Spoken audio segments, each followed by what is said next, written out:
ਲਓ ਜਨਾਬ, ਕੁਝ ਬੰਦੇ ਪੁੱਛਦੇ ਨੇ ਕਿ ਉਸਤਾਦ ਜੀ ਜਦੋਂ ਮੋਟਰਸਾਈਕਲ ਦਾ ਰਿੰਗ ਪਿਸਟਨ ਪਵਾਈਏ ਤੇ ਉਦੋਂ ਉਹਦੇ ਵਿੱਚ ਕਿਹੜੀ ਚੀਜ਼ ਪਵਾਉਣੀ ਚਾਹੀਦੀ ਹੈ। ਤੇ ਜਨਾਬ ਤੁਹਾਨੂੰ ਪਤਾ ਹੈ ਇਹ ਪਾਕਿਸਤਾਨ ਹੈ, ਜਦੋਂ ਤੱਕ ਕਿਸੇ ਵੀ ਚੀਜ਼ ਦਾ ਫੁੱਲ ਐਂਡ ਨਹੀਂ ਹੋ ਜਾਂਦਾ ਉਦੋਂ ਤੱਕ ਕਿਸੇ ਬੰਦੇ ਦਾ ਦਿਲ ਨਹੀਂ ਕਰਦਾ ਉਹਨੂੰ ਸਹੀ ਕਰਾਉਣ ਤੇ।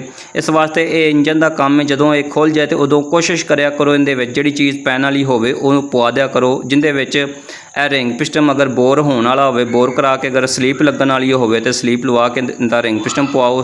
ਉਸ ਤੋਂ ਬਾਅਦ ਇਹਦੇ ਵਾਲ ਸਟੈਂਡਰਡ ਦੇ ਪਵਾਓ ਤੇ ਨਾਲ ਇਹਦੀਆਂ ਗੈਡਾਂ ਸੀਟਾਂ ਲਵਾ ਕੇ ਫਿਰ ਇਹਦੇ ਵਾਲ ਨਵੇਂ ਪਵਾਓ, ਕਿਉਂਕਿ ਕੁਝ ਮਕੈਨਿਕ ਹੁੰਦੇ ਨੇ ਵਾਲ ਓਵਰ ਪਵਾ ਦਿੰਦੇ ਨੇ, ਲੇਕਿਨ ਇਹ ਇੰਜ ਨਹੀਂ ਕਰਨਾ ਚਾਹੀਦਾ। ਦੋਵੇਂ ਵਾਲਾਂ ਦੀਆਂ ਗੈਡਾਂ ਸੀਟਾਂ ਲਵਾ ਕੇ ਤੇ ਫਿਰ ਵਾਲ ਨਵੇਂ ਪਵਾਉਣੇ ਚਾਹੀਦੇ ਨੇ। ਤੇ ਫਿਰ ਇਹਦੇ ਵਿੱਚ ਟੈਮ ਚੈਨ ਵੀ ਨਵਾਂ ਪਾਉਣਾ ਚਾਹੀਦਾ ਤੇ ਇਹਦੇ ਸਾਰੇ ਜੈਨ ਵੀ ਨਵੇਂ ਪਾਉਣੇ ਚਾਹੀਦੇ ਨੇ। ਉਸ ਤੋਂ ਬਾਅਦ ਇਹਦੀਆਂ ਵਾਲ ਸੀਲਾਂ ਵੀ ਅੱਛੇ ਵਾਲੀਆਂ ਪਾਉਣੀਆਂ ਚਾਹੀਦੀਆਂ ਨੇ। ਤੇ ਉਸ ਤੋਂ ਬਾਅਦ ਅਗਰ ਸਾਊਂਡ ਬਣਾਉਣਾ ਹੋਵੇ ਤੇ ਇਹਦੇ ਟੈਪ ਡਰਾਕਰ ਵੀ ਚੈੱਕ ਕਰਨੇ ਚਾਹੀਦੇ ਨੇ। ਅਗਰ ਹੈੱਡ ਕੇਮ ਪੈਣ ਵਾਲੀ ਹੋਵੇ ਤੇ ਉਹ ਵੀ ਪਵਾਉਣੀ ਚਾਹੀਦੀ ਹੈ।